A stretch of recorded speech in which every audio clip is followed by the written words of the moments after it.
ആ 2 ദൂതന്മാർ വൈകുന്നേരത്ത് സോദോമിലെത്തി. ലോത്ത് സോദോം പട്ടണവാതിൽക്കൽ ഇരിക്കുകയായിരുന്നു. അവരെ കണ്ടിട്ട് ലോത്ത് എഴുന്നേറ്റ് എതിരേറ്റ് ചെന്ന് നിലം വരെ കുനിഞ്ഞ് നമസ്കരിച്ചു.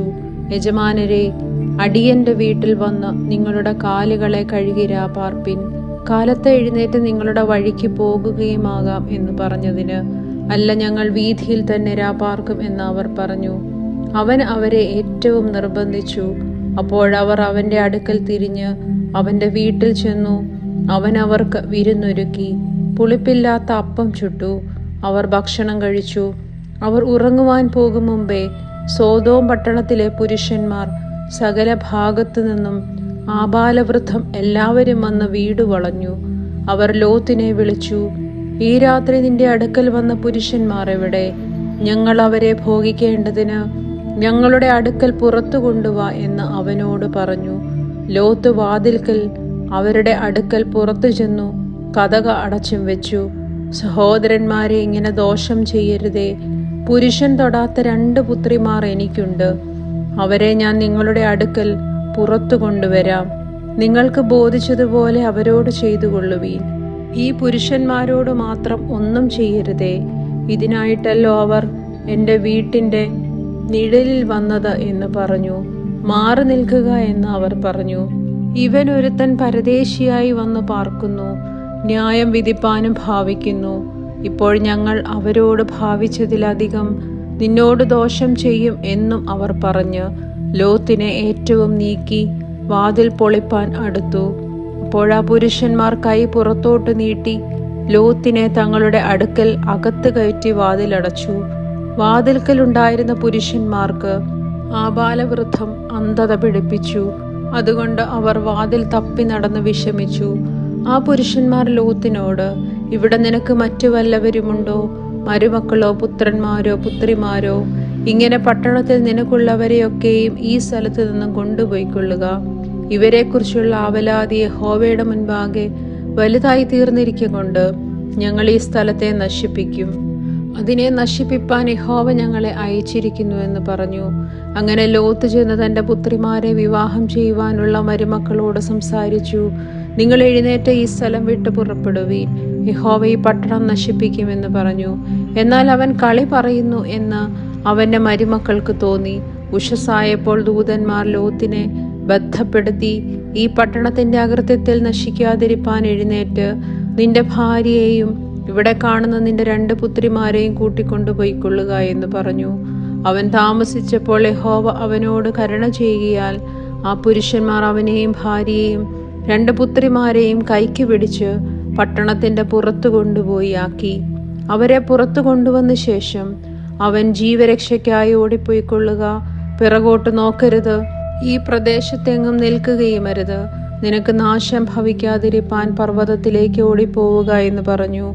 ലോത്ത് അവരോട് പറഞ്ഞത്, അങ്ങനെയല്ല കർത്താവേ, നിനക്ക് അടിയനോട് കൃപ തോന്നിയല്ലോ.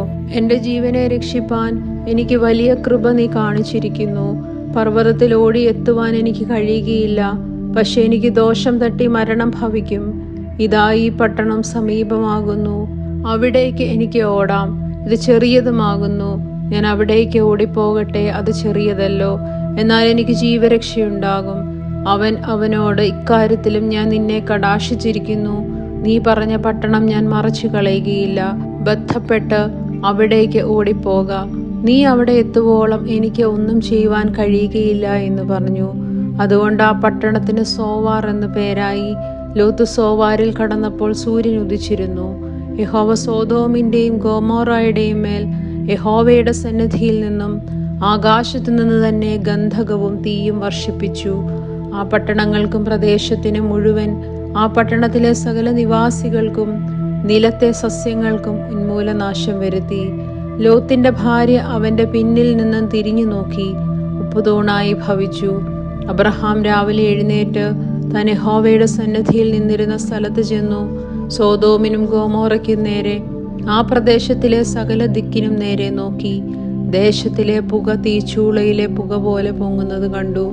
എന്നാൽ ആ പ്രദേശത്തിലെ പട്ടണങ്ങളെ നശിപ്പിക്കുമ്പോൾ ദൈവം അബ്രഹാമിനെ ഓർത്തു. ലോത്ത് പാർത്ത പട്ടണങ്ങൾക്ക് ഉന്മൂലനാശം വരുത്തുകയിൽ ലോത്തിനെ ആ ഉന്മൂലനാശത്തിൽ നിന്നും വിടുവിച്ചു.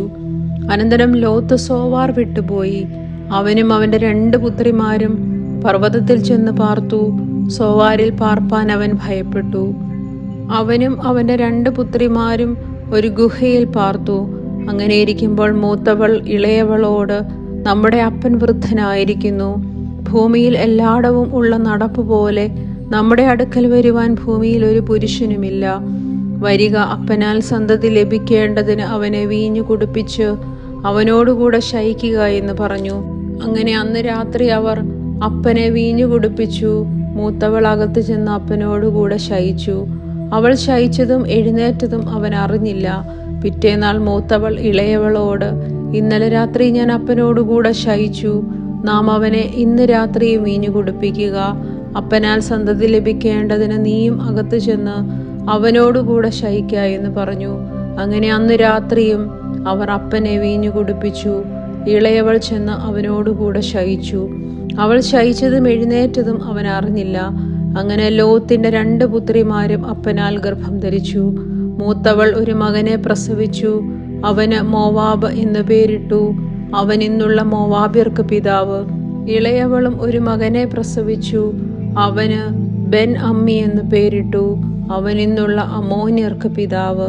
ദൈവമേ, സ്തുതി നിനക്ക് യോഗ്യമാകുന്നു. ബാറയ്ക്കുമോർ.